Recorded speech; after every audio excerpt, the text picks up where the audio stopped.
Hey, everybody, and welcome to our first event like this that we've done at least for a very long time. We're going to be live streaming to you all, answering privacy questions, covering some privacy topics in cryptocurrency, and just breaking it all down to make it simple for people to know where things are at and where we're going.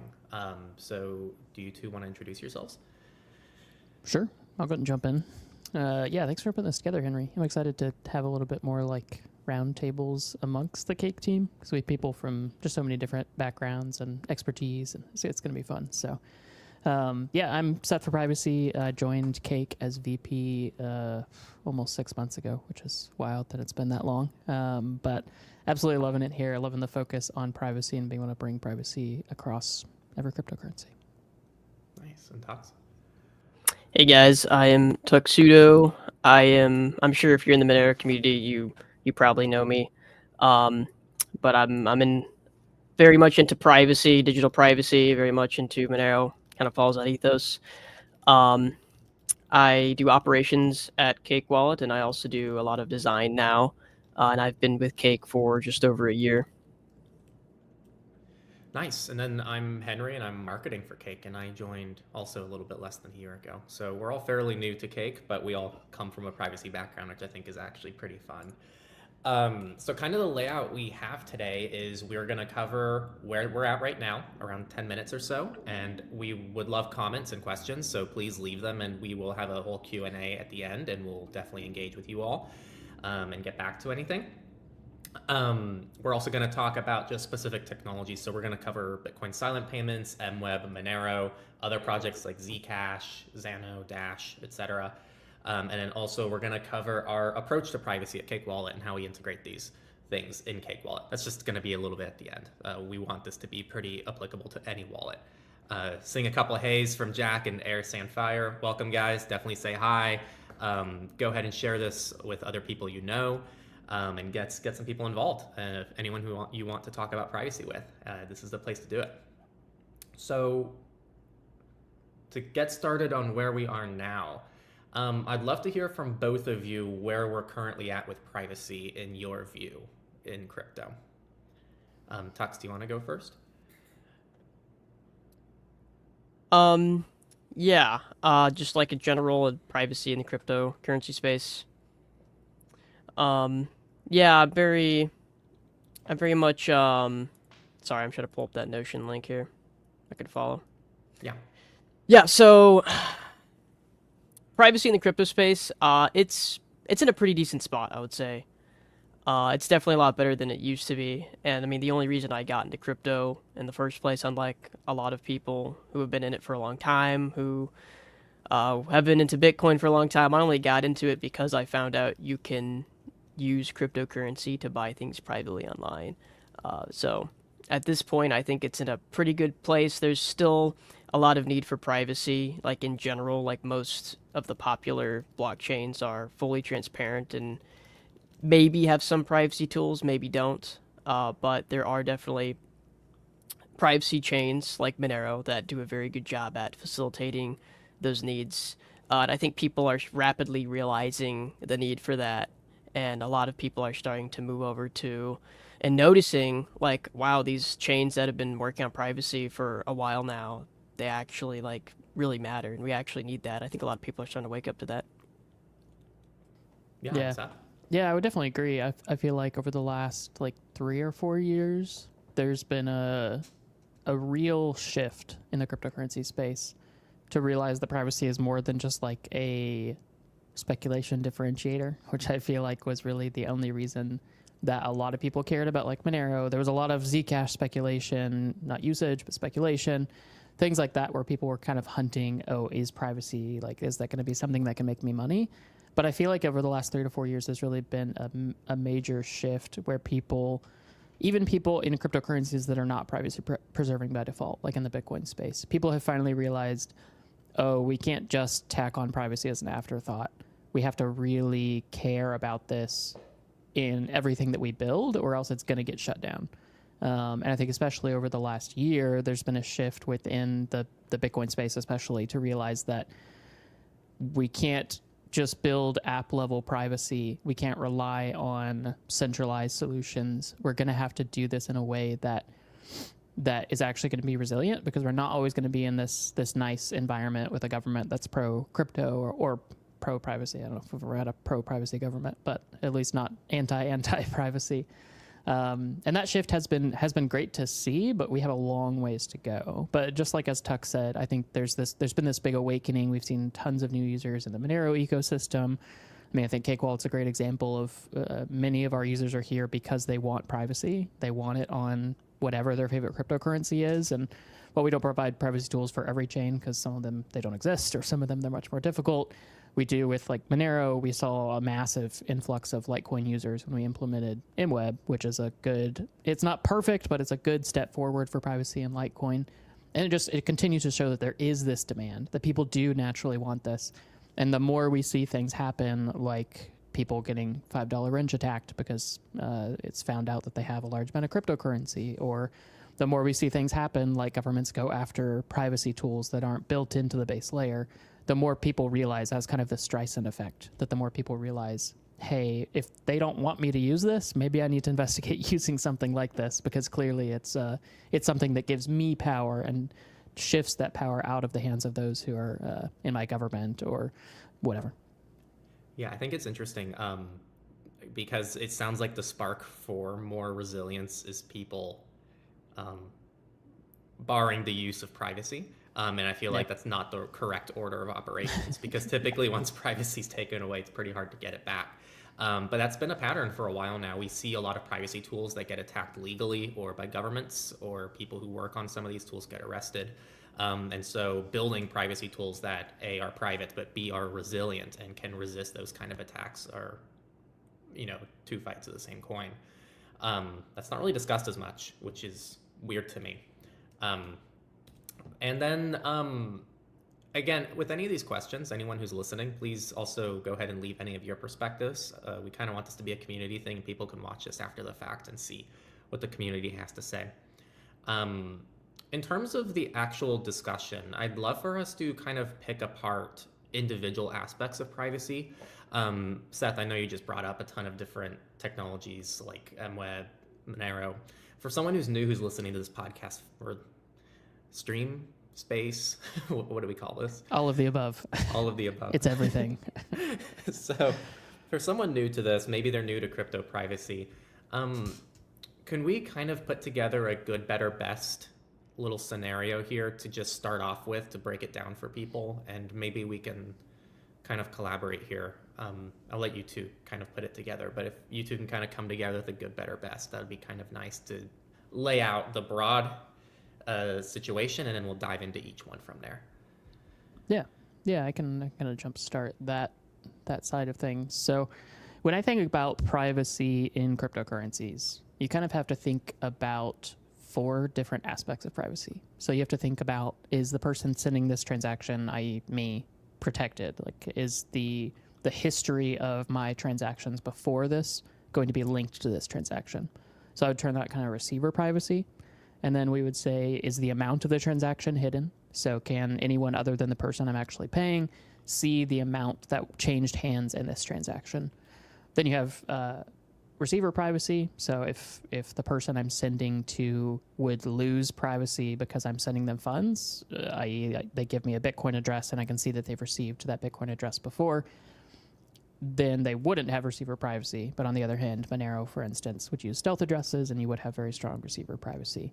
And then the last one that I think is often overlooked is network level privacy. So can my internet service provider, can my telecom, can my VPN provider, whoever I'm tunneling my network through, can they see details about this transaction or about the timing of it, that sort of thing, because of the way that I transact? So those are kind of the 4 areas that we have to think about when we think about privacy in the cryptocurrency space.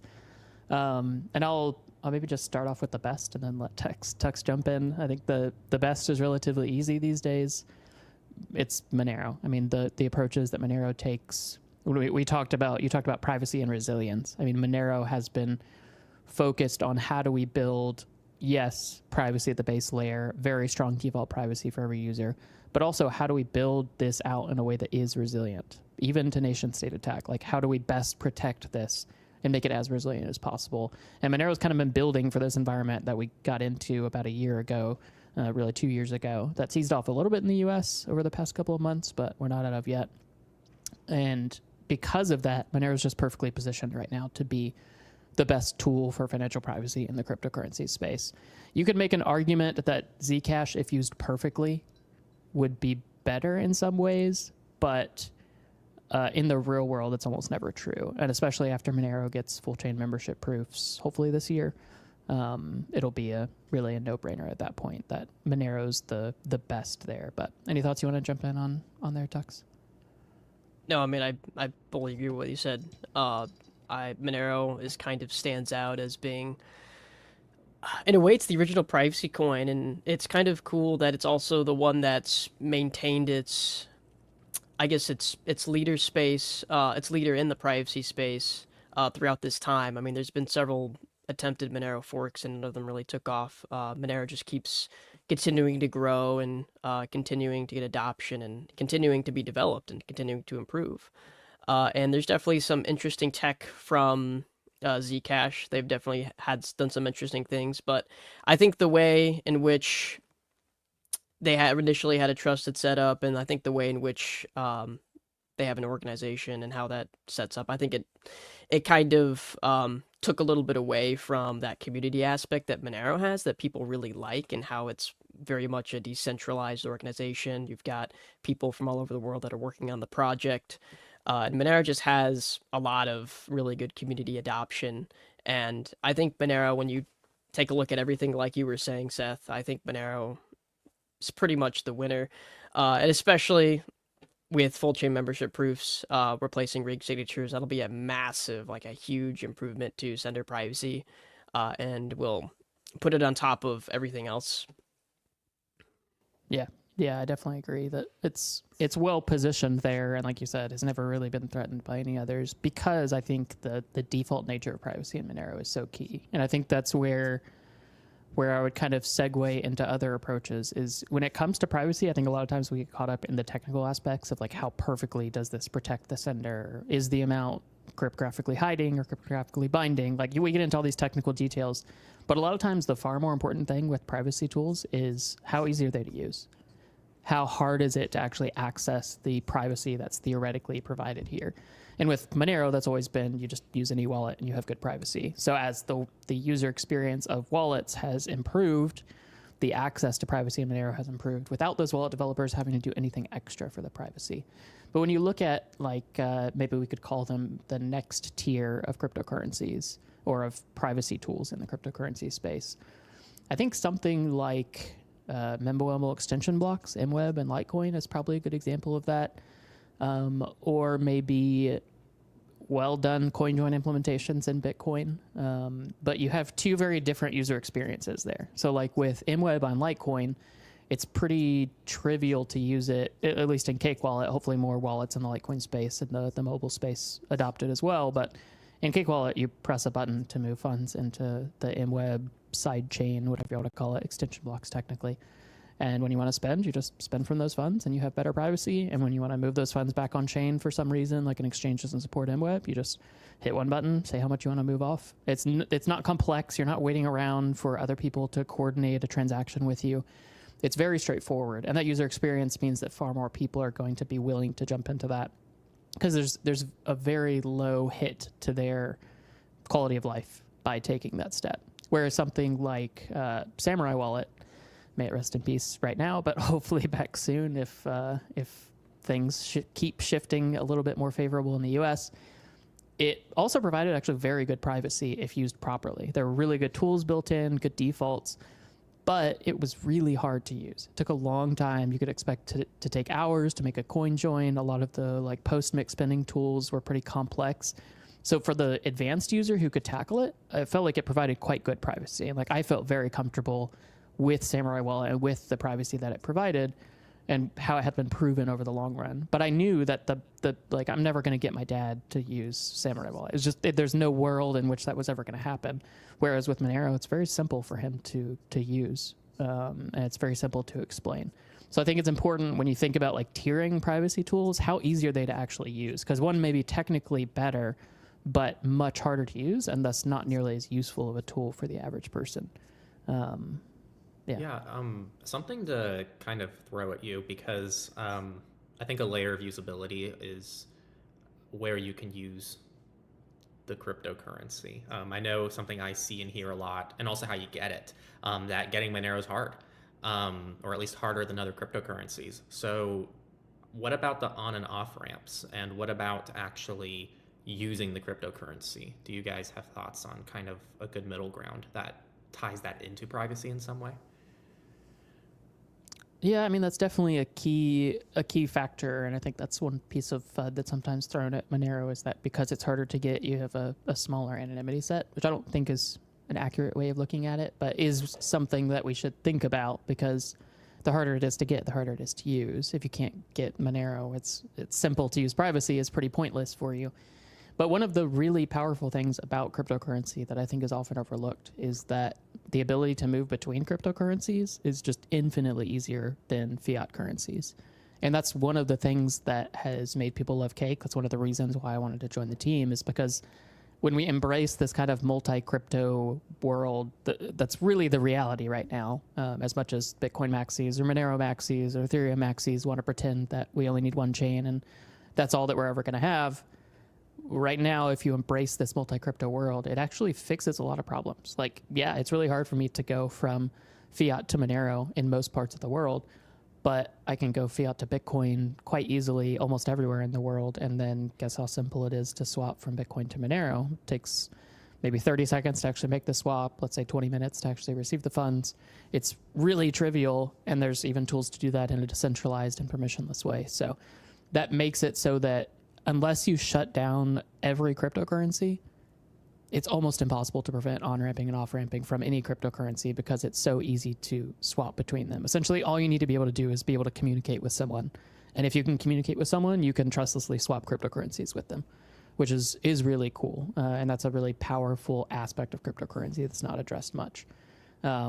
But when it comes to acceptance, I definitely think that's also a key aspect of this. I think that's why like Monero has kind of dominated the privacy coin space, because there's very few other privacy coins that are broadly accepted. Whereas Monero is usually like number 3 or number 4 in merchant acceptance out of all cryptocurrencies, even though it's, I don't know, whatever it's been on the coin market cap or whatever, 30, 40, 50, it's very widely accepted. And that's a huge deal, because if there's places you can actually spend it, you can get much more functional privacy out of it, rather than always having to hop into some other cryptocurrency to actually spend it day to day. And that's also, just real quick, and then I'll let Tux chime in. That's also why I think Bitcoin and working on Bitcoin privacy is so vital, because it is such a powerful on and off ramp from other cryptocurrencies, and because it has such broad merchant adoption, that if we can make good enough privacy tools usable on Bitcoin, things like silent payments, things like PayJoin, maybe CoinJoin again, things like self-custodial Lightning that's done in the right way, it can provide very good real-world privacy, and you still have very good real-world merchant acceptance. So I think it's not even just we just need Monero. I think Bitcoin is here to stay, so improving privacy there is also a huge win. Yeah, what I'm hearing is we need a healthy cryptocurrency privacy ecosystem. It's a very zoomed out view of things, and I think is very good. I wish I saw more of it in the space, because there's so many.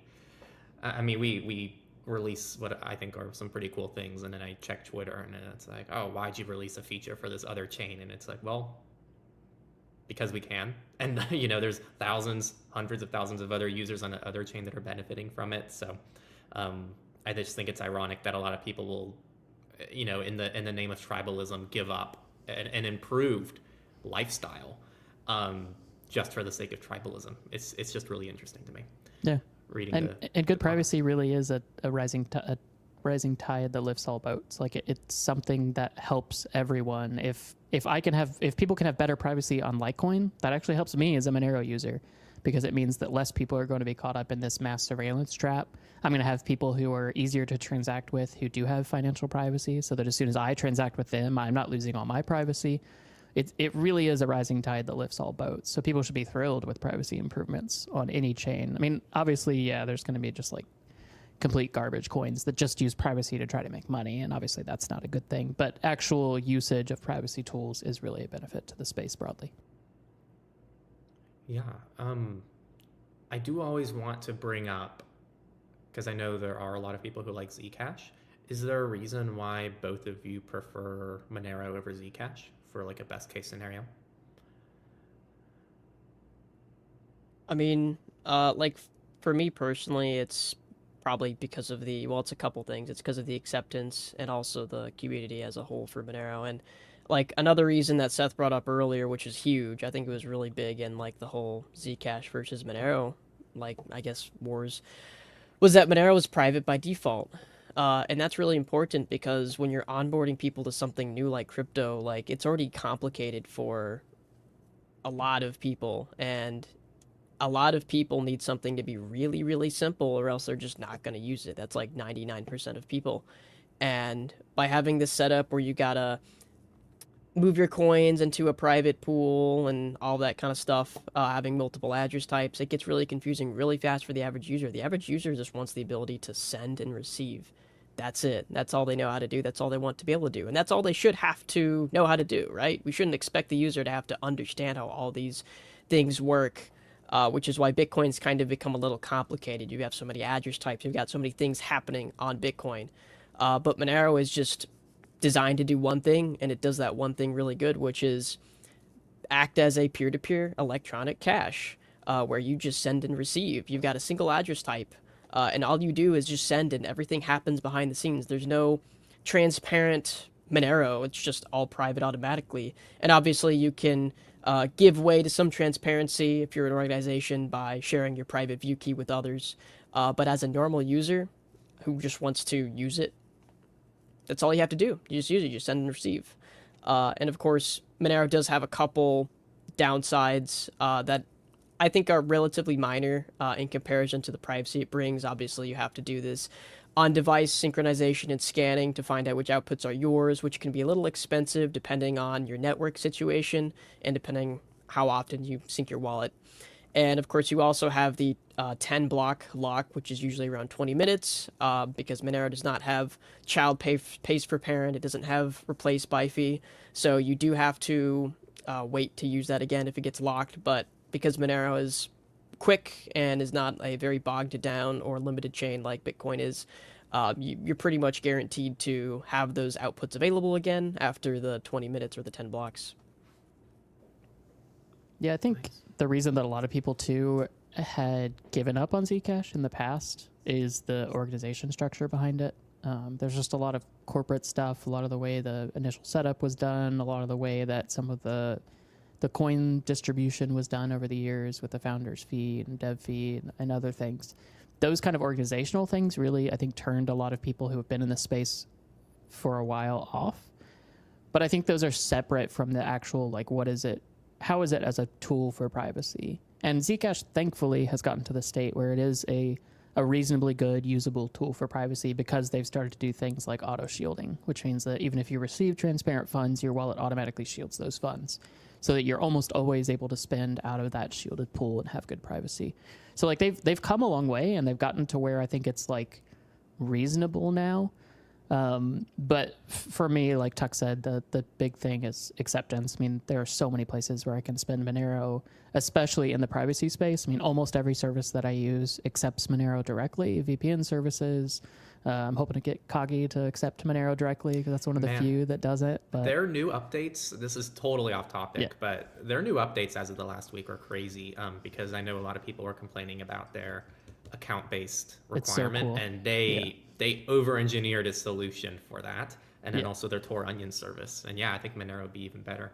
Yeah. Sorry to cut in. No, I think it's a good one because it is one of those services that I think is a perfect fit. I've already been talking to Vlad, their founder, about how exactly they can accept Monero. So I'm hoping that it happens soon, but it would be a great fit. And there's just kind of this theme within the privacy space where if you are a privacy preserving service or you are selling goods and services and you care about personal privacy, almost always you accept Monero because it's just kind of a no-brainer. It's very simple. For simple sales, it's integrated into BTC Pay Server, which is by far the most used self-hosted payment platform. There's just really good ways that you can spend it. And that matters a lot when we talk about using any cryptocurrency. I mean, that's also why I still heavily use Bitcoin, because it's a great it's a great tool to be able to spend at a lot of merchants. And if you take some extra steps, it's reasonably private as well. Yeah, and then kind of an extension of that, someone asked earlier, I think it was Exodus, what features of Decred do you think will ever be added to Cake Wallet? So do we have thoughts on Decred and what features we're going to integrate for that? Yeah, if I'm talking too much, just yell at me, Tux. But no, that's definitely you definitely know more about Decred, so I'll let you take that one. Yeah, I figured I'd jump in there. Yeah, so I'm really excited for the Decred integration. I was quite heavily involved in the community under a different NIM that shall not be named a while ago. And I really love the way that Decred has approached solving a lot of Bitcoin's problems, especially the consensus algorithm, the approach to mining, proof of stake, the ways that they've done privacy as a default part of their staking system is really cool. And so I definitely think, like, once we get the initial wallet support out, which I've been testing internally, and I know multiple others on the team have been, once we have that out, it's definitely something where I want to explore more functionality in the future. I think the hard part is when we talk about a mobile wallet, a lot of the functionality like voting or mixing requires you to be essentially always online, which is doable on Android, even if tricky, and on iOS is basically impossible. And those are things that we just, like, especially on iOS, there is no workaround to making that more functional. So there's a lot of limitations to what we can do as far as those kind of services that require you to be always online. I mean, I think on Android, mixing would probably be doable. Voting/staking would be doable, but on iOS, it's just not really going to happen. So I think outside of that, like the DEX, I think it's called Bison, if I remember correctly. That would be a great one to integrate. I don't know exactly what that would look like, but it's definitely something I want to explore as we start to add more and more decentralized exchanges into Cake. Like we just added Chainflip. Hopefully Sarai will launch sometime, and we'll be able to integrate that. The DEX within the Decred space would be a great integration as well, especially once you guys integrate Monero, which I think is a work in progress effort right now, if I remember what I read in Politia. But yeah, there's definitely some fun stuff that we can implement in the future, but a lot of the functionality is pretty tricky on mobile. So I think we'll have to make sure that what we do actually tackle is useful to mobile users, since that's our primary focus right now. And then maybe in the future, like one of our big goals for 2025 is revamping our desktop wallet kind of from the ground up. So that would be a place where maybe we don't do mixing or staking on mobile, but we do it only on the desktop wallet. That would be a great fit for that platform. It would be something that would differentiate like why you would want to use Cake on your desktop and Cake on your phone. I think would be a good fit there. So definitely interested to see what we do. That's the first I'm hearing of that, actually. That'd be really cool. It's the first I've thought of it. So there we go. So pay join and coin join, sensitive topics. I've seen some people ask if it's something we've ever considered doing or will do. For context, these are Bitcoin privacy tools that are kind of at, to my understanding, the core of a lot of the legal issues that have come out of Samurai. Can one or both of you kind of expand on those issues and what that kind of looks like for Cake Wallet, if anything? You want to jump in, Tux? You want me to tackle this? Oh, you're muted. Yeah, you're muted, Tux. We lost you. There we go. I know we've got PayJoin V2, right? Yep. Currently on the works, almost ready, actually. We've definitely had talks about CoinJoin before, but that conversation got shut down pretty fast after what happened last year, unfortunately, with the Samurai and Whirlpool situation. And it kind of, like, there's some ways we could potentially do, like, more decentralized, like mixing, right? But we'd have to be careful with exactly how we implement that, and we don't necessarily want to, like, host our own mixers ourselves. Yeah, that's where it gets a little tricky. I will kind of differentiate. So PayJoin, like Tuxedo mentioned, there's no legal pressure on PayJoin specifically. a unique thing, just to really quickly describe for anyone who doesn't know the difference. So CoinJoin is when you work with multiple different people to build a collaborative transaction that essentially just sends your own funds back to yourself in a way that is cryptographically provable. Like you are going to get your funds back, but you're going to gain privacy in doing so.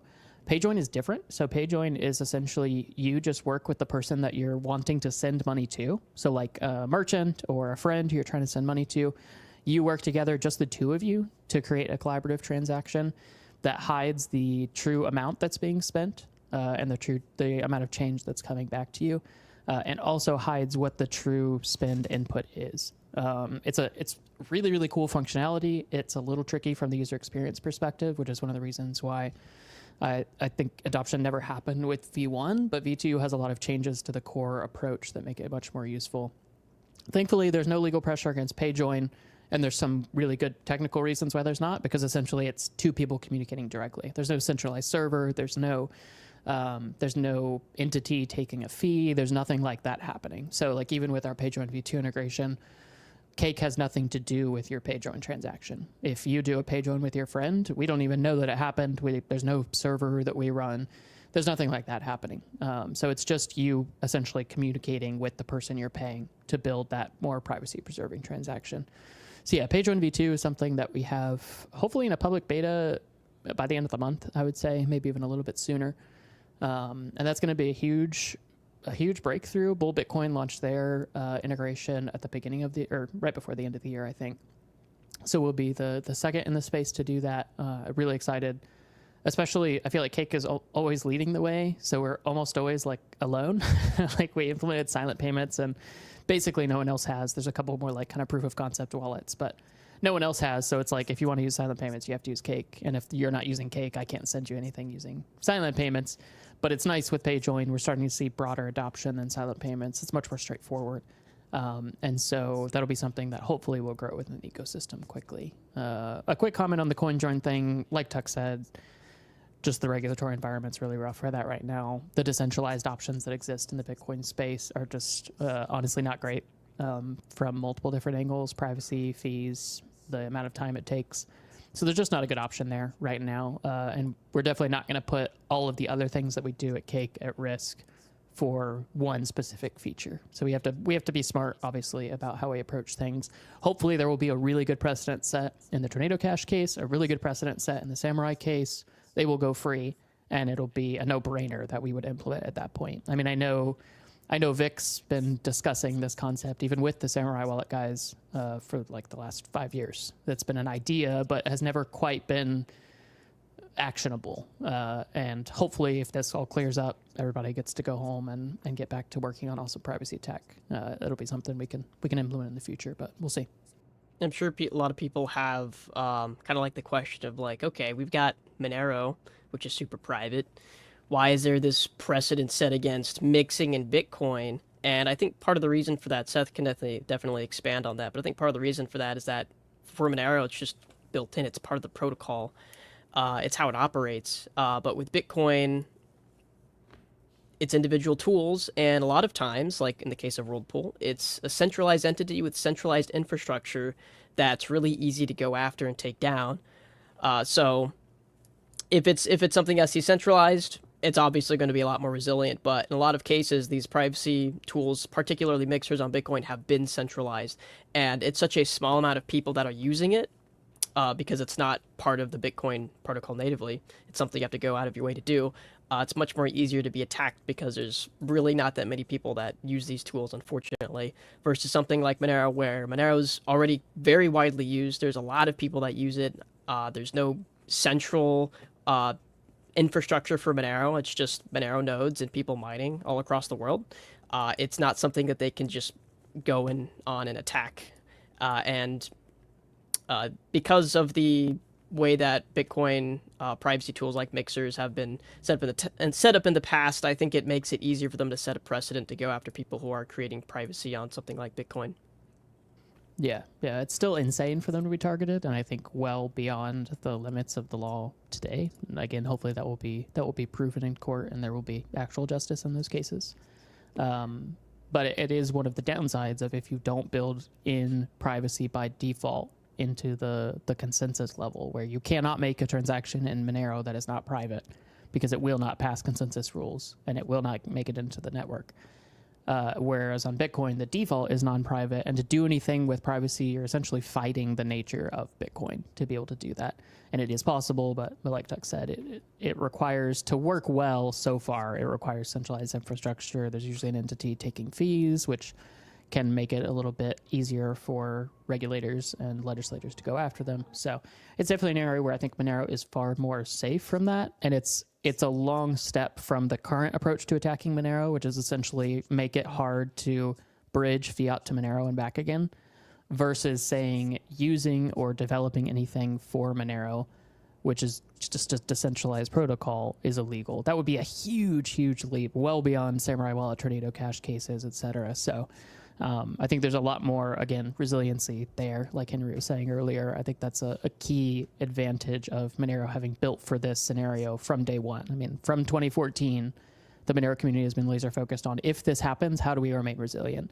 And I think, unfortunately, most Bitcoiners didn't really think through that until the Samurai Wallet and Tornado Cash cases. But thankfully, things are shifting, and the Bitcoin community really has started to focus more and more on good privacy tools and ones that don't require a centralized entity.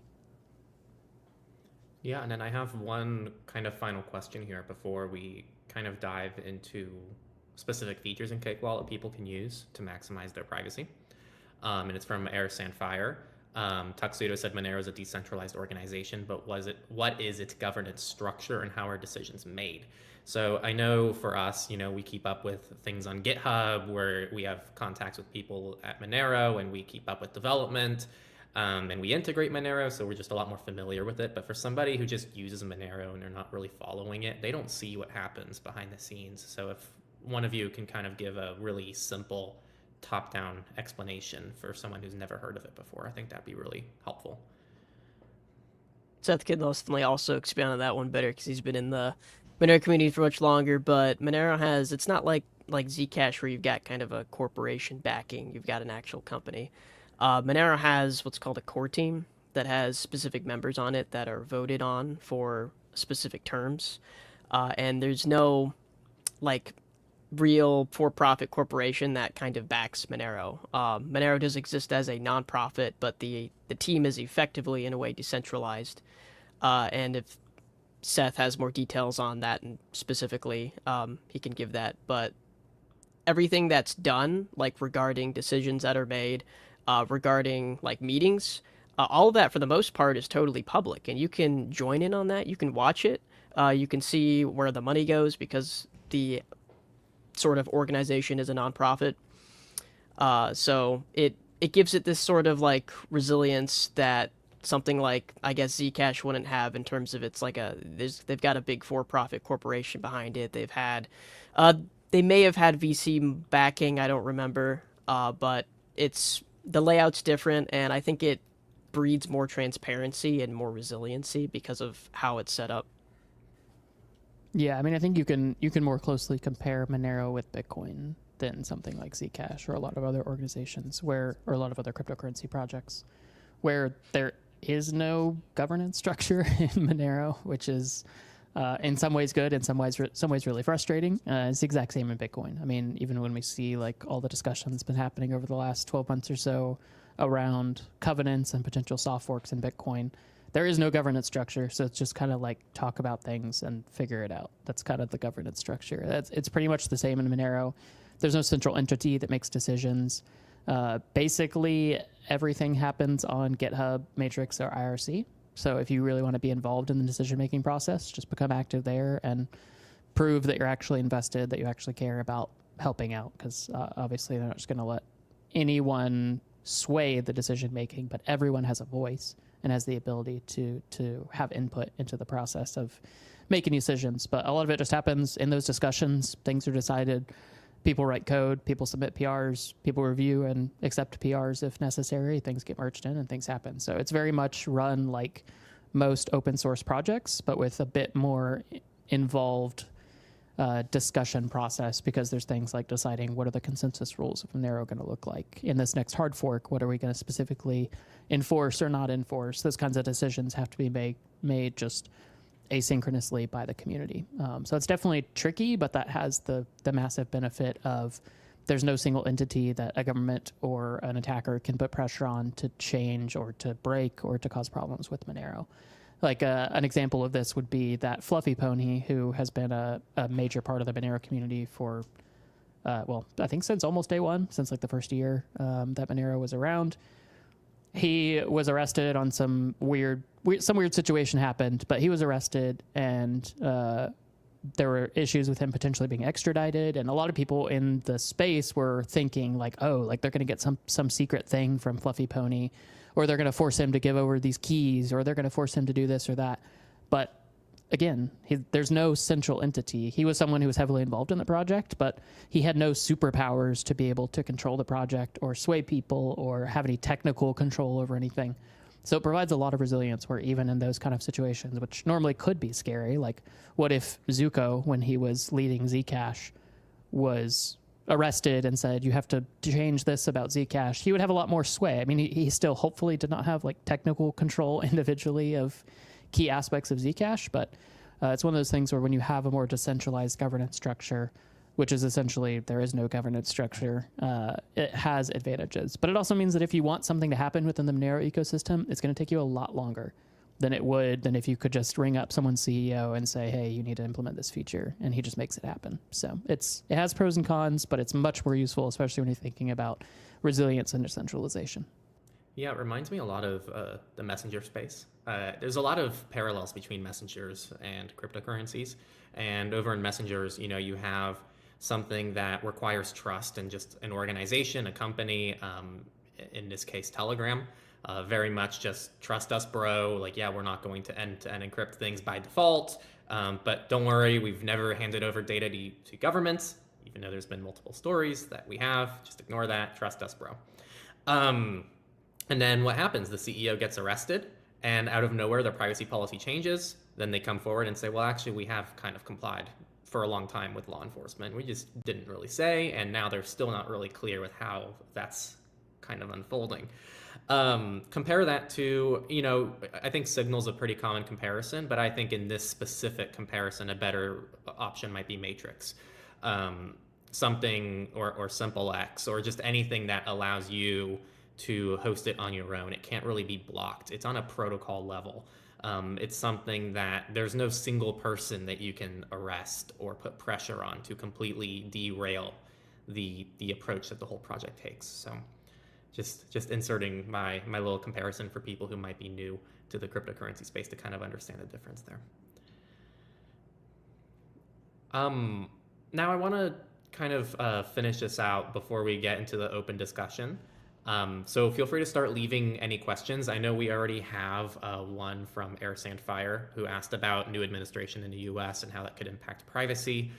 So feel free to start leaving those questions because we're going to spend a bit of time on each of them. So the sooner you get it in, the more time we'll be able to cover it.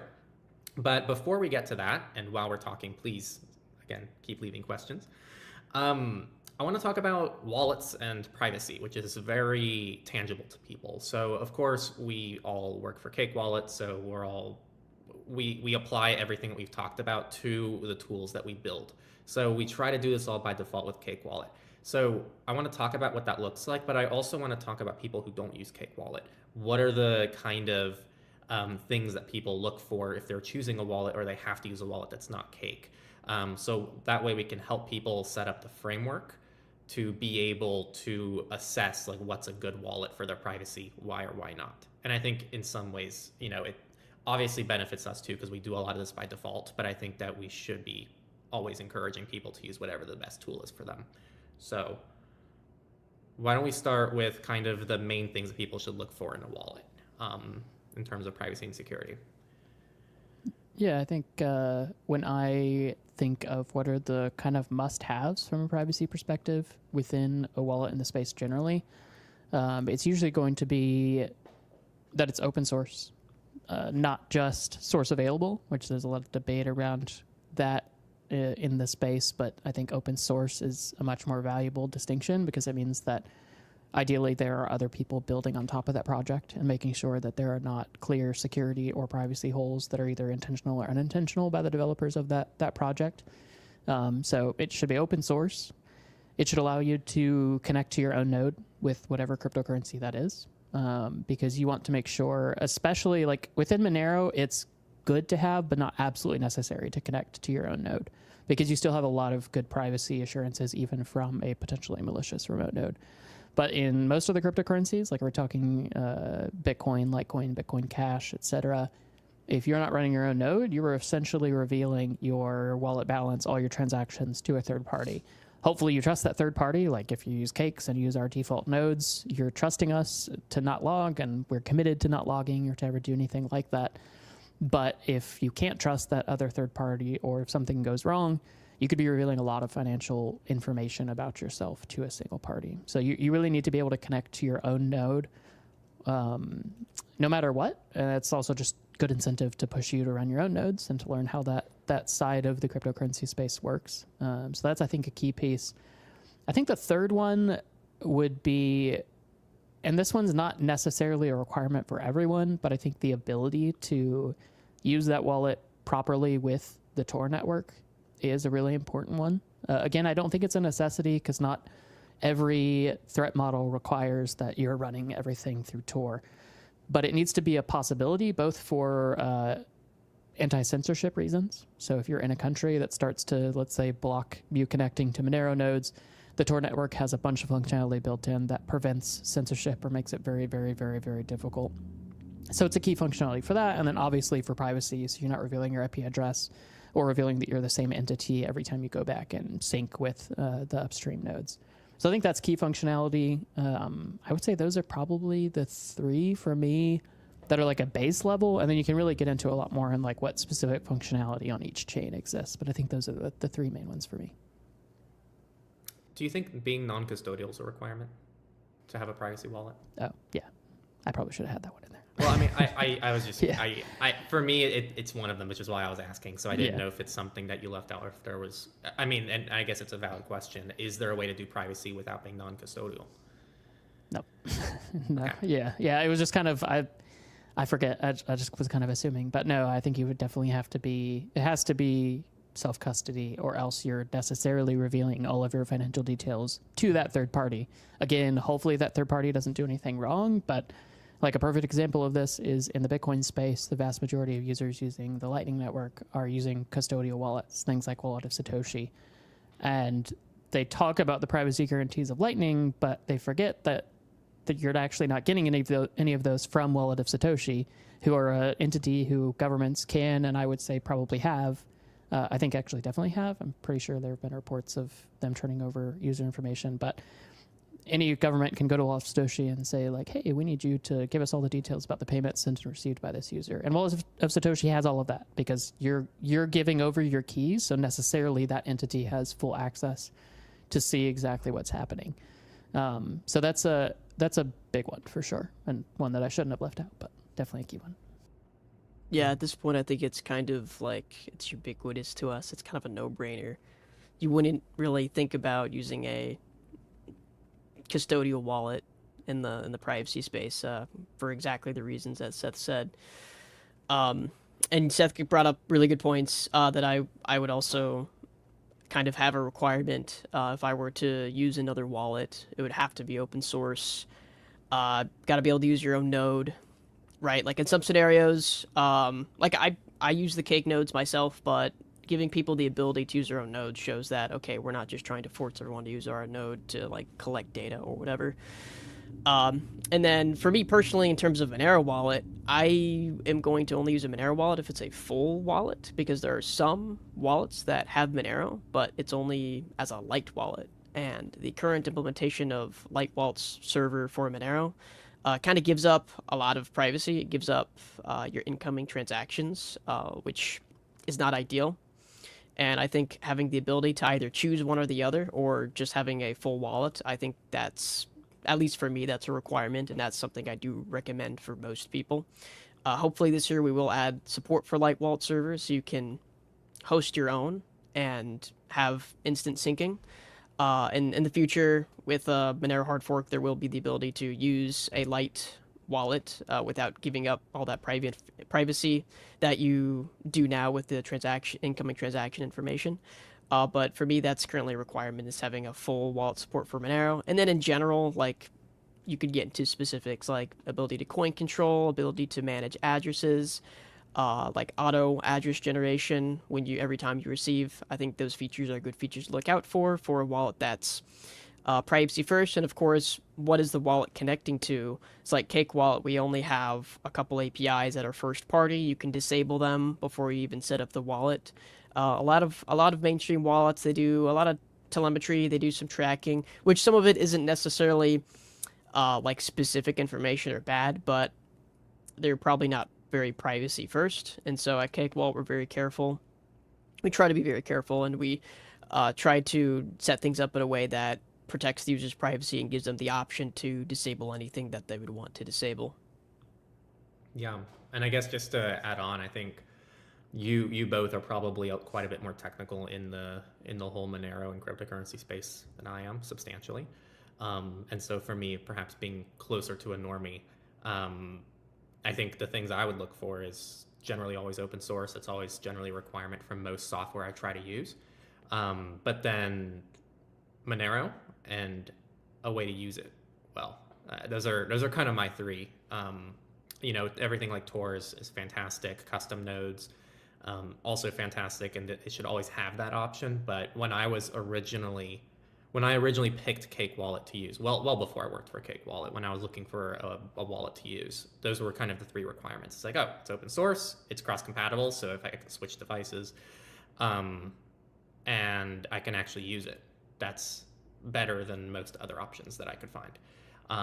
And it's kind of cool to see, like, Cake Wallet, even before I joined, has been developing that to be even better. But also other people have too. I think the whole cryptocurrency space has just evolved so much, and there's so many other wallets as well that are kind of like taking a lot of inspiration, especially from like privacy tools that didn't used to exist. So really exciting stuff.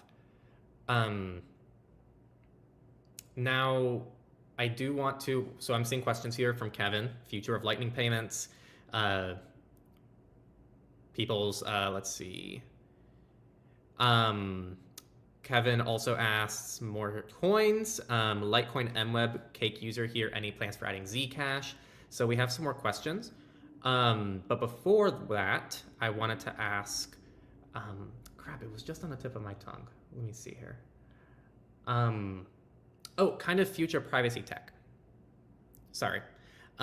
So in Cake Wallet, what's kind of the next big thing for privacy in this year? And we can keep this pretty quick so we can start dealing with the questions. But is there just like one thing that each of you are excited for to implement? Probably Tor support.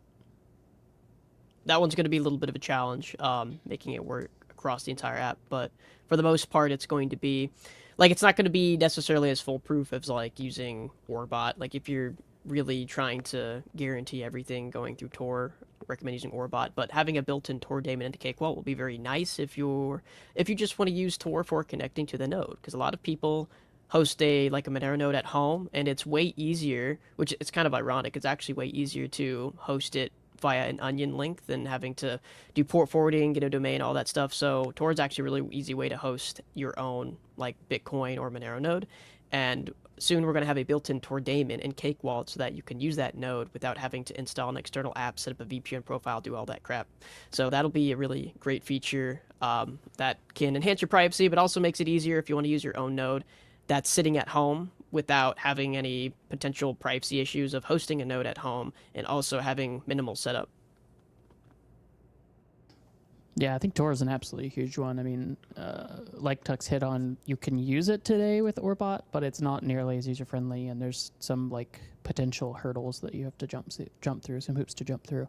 So the integrated Tor is definitely a key one for me. I think beyond that, we already talked about PayJoin a bit today. That's a huge one for me because it's something where if there's broad adoption, it rapidly improves the privacy of everyone in Bitcoin, even people not using PayJoin, because it can break some default assumptions that Chainalysis, et cetera, can make about transactions. So that's a really exciting one that I'm looking forward to. I think beyond that, really improving silent payments. I think we have a lot of work to do to make the silent payments experience drastically better. And thankfully, some of the best people in the silent payments space, some of the smartest people, are either here at Cake or helping us directly at Cake. So There's a lot of exciting stuff coming up on the silent payments front as well that'll be a big deal. So I think those are definitely key. And then beyond that, I think is just continuing to improve the user experience of these privacy tools. So things like background sync that works really well on Android for Monero, for silent payments, for MWEB. Those things just keep lowering that barrier of entry to using privacy tools. And so those are things that we've got coming up. All of that's coming up in Q1. So really excited to get that out of here and in people's hands. Nice, thanks guys. And now I'm gonna pivot over to the questions, starting with, I guess one I can probably answer here. So Exodus also asked, what are your thoughts on giveaways? I see you guys run quite a few on Twitter. Do they actually help in attracting new users in Cake Wallet?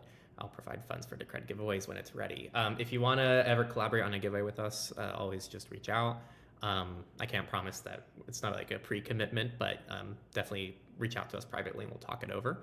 In terms of giveaways, I don't know, so I run our socials, and so we get a lot of engagement on the giveaways, and a lot of the engagement just kind of gets people excited for something normally. So we try to attach giveaways to some kind of other event to try to just build excitement around an event rather than just do giveaways.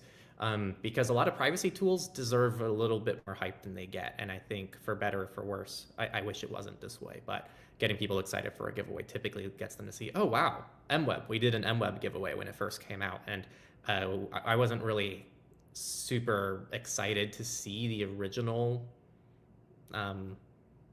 perception of MWEB from a lot of people outside the Litecoin community, which was they didn't really see the point of it. And we were like, no, guys, this is actually really cool. This is bringing privacy to a cryptocurrency that's never really had privacy before, and it's actually improving kind of the on-ramps to even things like Monero, if you look at it that way, and it's building the ecosystem out. And MWEB in a lot of ways is really cool. And then when we do a giveaway, it's really like, no, like actually use it, try it out, and you'll see that it actually works the way it's intended. So that's kind of why we do giveaways. It builds hype, not just for us necessarily, but for like the tools that we try to implement, because they don't really get that much hype alone, if that makes sense.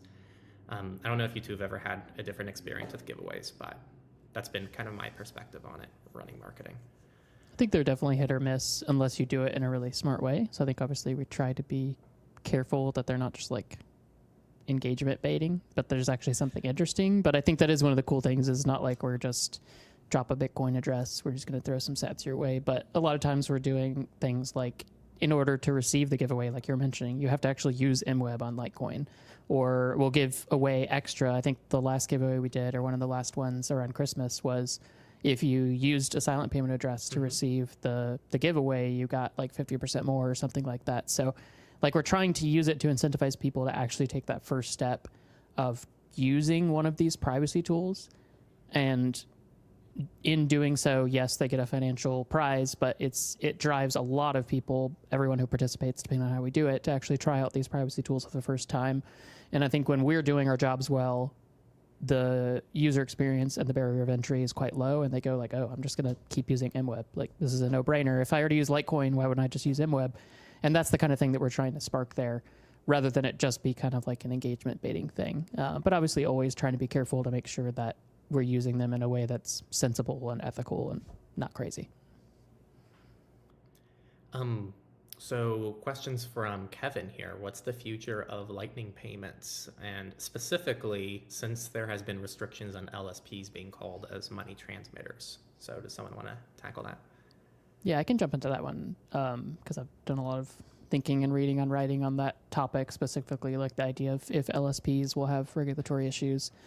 I will just say at the front, there has been no actual regulatory action or anything even said about Lightning LSPs or node operators being counted as money transmitters. So there's been nothing explicit, but especially in the wake of the Samurai Wallet case, there was a lot of just general kind of cascading effects from the Samurai Wallet case, where entities like Phoenix left the U.S. because they wanted to make sure that if the next step for the U.S. government was going after LSPs, that they weren't the key target there or something like that.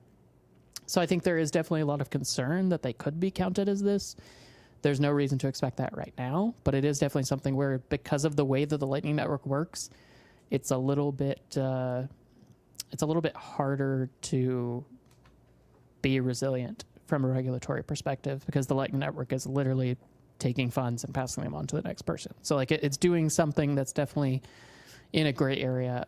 So there's definitely some concern there. I think the main response to like what the future would be of Lightning is that really I don't know. It's just hard if we enter a very, very adversarial regulatory environment. Like if we get back to what we were in the US over the last 2 years, it would be very easy to see Lightning coming under attack if it's actually being used broadly in a self-custodial way. Because it would be much harder to have a like legal defense for it as opposed to something like Monero or something like on-chain Bitcoin, because of the way that it works. And because necessarily with how Lightning is built, it works best when you use just a few centralized entities rather than using it in a totally decentralized way where you're running your own node and opening channels to random peers and all kind of the initial pitch of Lightning. All that's gone. People finally realized like this only works when I use Phoenix Wallet and I use Async LSP and I don't trust an entity with funds, but I trust an entity to be the one who I'm routing funds through. And that's really the only way that the Lightning Network works at scale, which also makes it less resilient. So it'll be interesting to see. I'm definitely excited for some of the functionality that's coming to Lightning and some of the ways people are building around Lightning, like with Arc and Spark in the Bitcoin space, which we won't get into here, but there's some cool things that will be built around it. But I'm definitely concerned about the resiliency of the Lightning Network as Bitcoin continues to become more and more engrossed in the legacy financial system and thus have more and more regulatory, I don't know if oversight's the right word, but interest maybe is a better word. Cool. Thanks, Kevin. And then Kevin also sent some love to Cake Wallet. So thanks for joining, and also thanks for using Cake. Litecoin MWEB Cake user here. Any plans for adding Zcash from Mike? And I know we covered Zcash earlier. So if you are watching this after the fact, you can go back earlier, probably about 15, 20 minutes in. We start talking about other projects, and eventually we do touch on Zcash. But do any of you? Am I allowed to share the story of when that Vic would probably tell about Zcash and Cake? When we were going to implement it before? Yeah. Yeah, go for it. Am I allowed to talk about that? Yeah. So, it was public. That's why it didn't happen, because it was public. Yeah. Okay. So here for the first time, I'm going to put myself in the solo layout. So we tried rolling out Zcash, and I'm relaying the story from what Vic, our CEO, told me. So this is my understanding of it. We rolled out Zcash, or at least we teased Zcash in some kind of beta fashion in Cake Wallet. And it was met with outrage from the Monero community. But back then, we were predominantly a Monero-only wallet. So the theory is that if we wanted to, I think now we could probably do it, especially now we've released privacy features for other coins like Bitcoin and Litecoin, as you mentioned with MWEB. So my understanding, I don't want to speak on behalf of Vic or Seth, so I'll carry it over to them. Integrating Zcash is not like something we're looking to do anytime soon, but it's not off our radar. But I'll leave it in Seth's court to kind of give more explanation there. Yeah. I mean, it's definitely something that we have as like a potential item on our roadmap, but it's not planned or anything like that. Like I mentioned earlier, and you can definitely go back and get full context, Zcash has gotten to the place where, like, as an actual tool, it's pretty good. If you don't care about the governance concerns or the issuance concerns, those kinds of things. So it's something where, like, the purely privacy maxi side of me would love to see just more people have access to privacy preserving tools. But it also gets harder and harder for me to see, as Monero improves, why someone would use Zcash instead of Monero. And obviously, we already have first-class Monero support in Cake Wallet. So it's definitely not something that I would say is a rush for us, but I wouldn't say we won't do it. It's definitely it's one of the few that's already in the we would like to implement this at some point category of cryptocurrencies out there. But we'll see. I think probably my gut instinct would be to just wait until after full chain membership proofs roll out on Monero and see what the uptake is like, see if that's kind of the final nail in Zcash's coffin from a usage perspective, or if that prompts Zcash to go full Z to Z only, which would make it a much more interesting tool for me from a financial privacy perspective. So I think we'll have to see, but not a rush for us. Definitely something we could do in the future, though. So we'll see.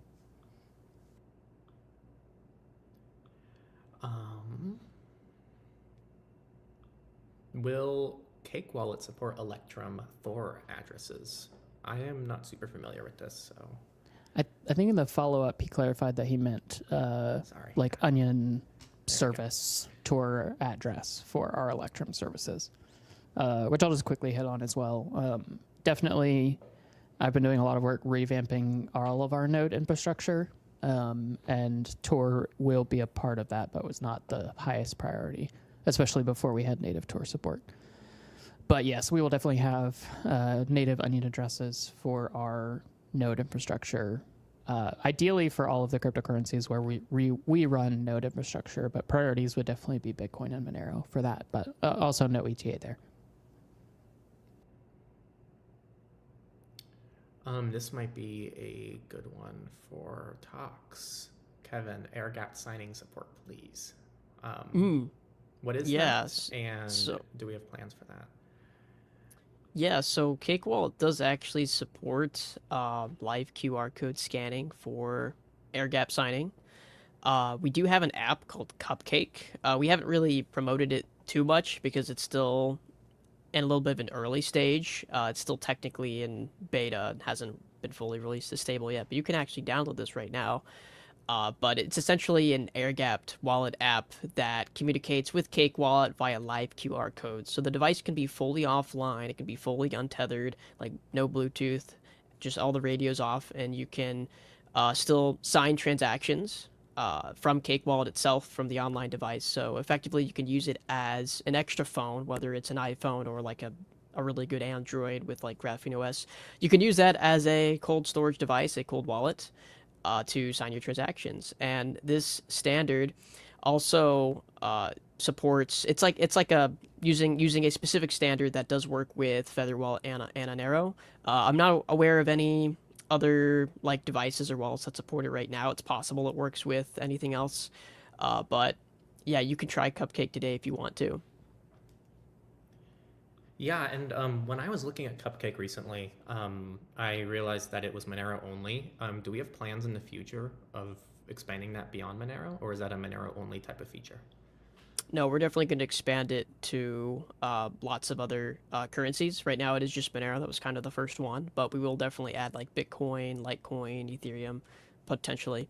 We will add support for other ones that we can for sure, so it can be used alongside Cake Wallet as kind of just like a general hardware wallet. Got it. Nice.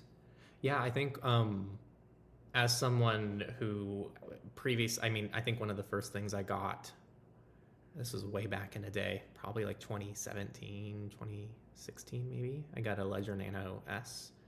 And it was pricey, expensive, and actually that whole transaction ended up being caught in a data breach because Ledger had a data breach, and that was before I was a little bit better with my privacy. So definitely not a good situation. So I think that having more of these like air gap signing apps that are free or extremely low cost, open source, and can use hardware that people already own is, I think, doesn't need to be a replacement to hardware wallets, right? Like hardware wallets can still very much exist. They offer a really cool use case, but I think it's a really cool efficient way to get this security in the hands of a lot more people without them needing to go online and purchase dedicated hardware. So I'm excited to see this personally because I'm not a hardware wallet guy personally. I don't need the extra hardware personally, and I always keep everything in software. But if I could make my software more secure, that's kind of where I land on things.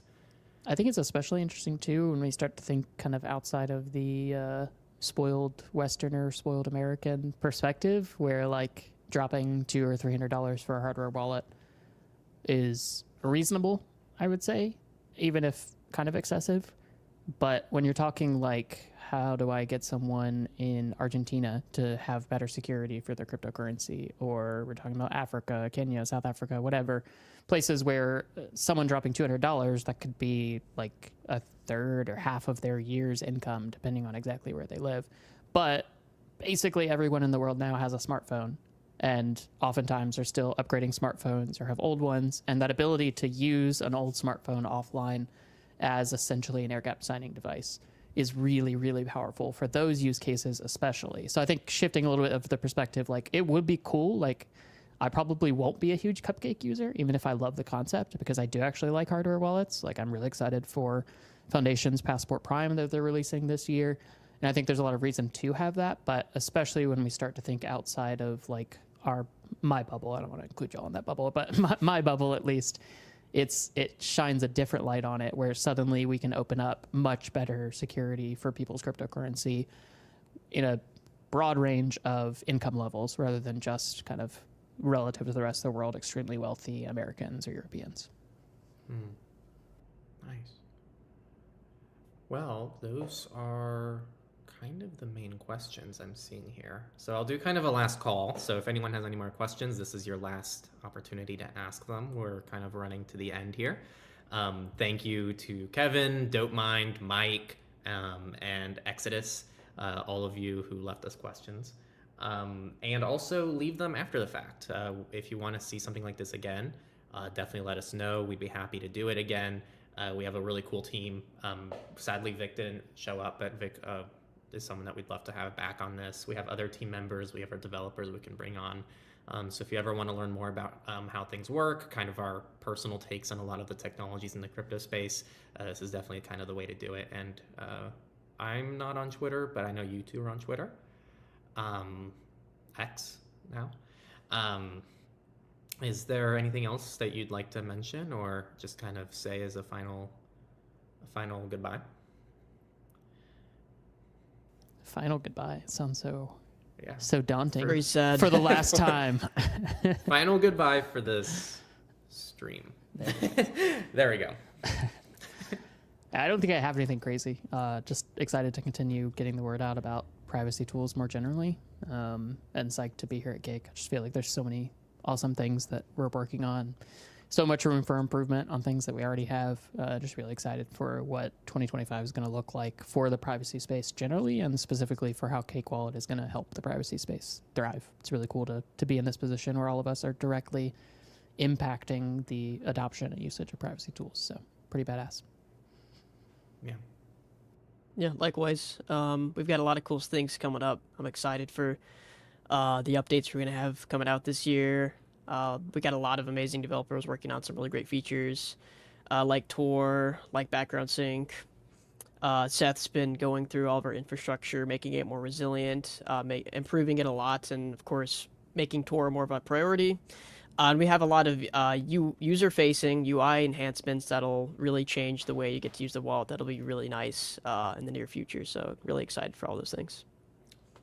Yeah, and actually, before I head out, I'm still learning StreamYard, right? So I'm gonna see if I can do this. But if anybody wants to see our roadmap, you can go to blog.cakewallet.com. How do you screen layout? How do you add a screen to StreamYard? Can I do that? Present. If you present, yep. There we go. Share screen.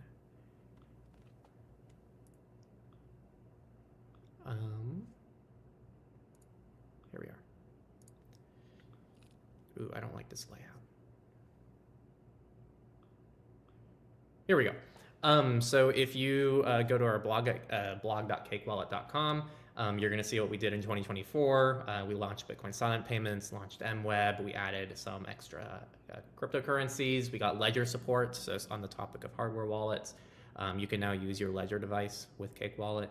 And we also had an initial Windows release, and we released Cupcake for the signing that we just talked about. But if you're looking forward to what we have in 2025, I kind of already detailed that in our blog. So we have things like Xano, which we already released now, Decred and more, native Tor support that we mentioned multiple times. Background sync is something we're trying our hardest to figure out. It's a tough challenge, but I know that we're going to figure that out eventually. And then we have things like PayJoin, Lightning, that desktop revamp with ideas that Seth is coming up with in real time. And then Foundation, Keystone, and more hardware. We already announced our collaboration with Foundation to have, I believe, the first third-party app for the new Passport Prime. So just lots of exciting stuff. So that's kind of what to look forward to going forward. And with that said, I want to thank you all for being here. I want to thank everybody for listening and leaving questions and engaging with this, making it a stream with not just us, but also all of you listening. And we'll see you all next time. Thanks, Docs. Thanks, Seth. See you guys. And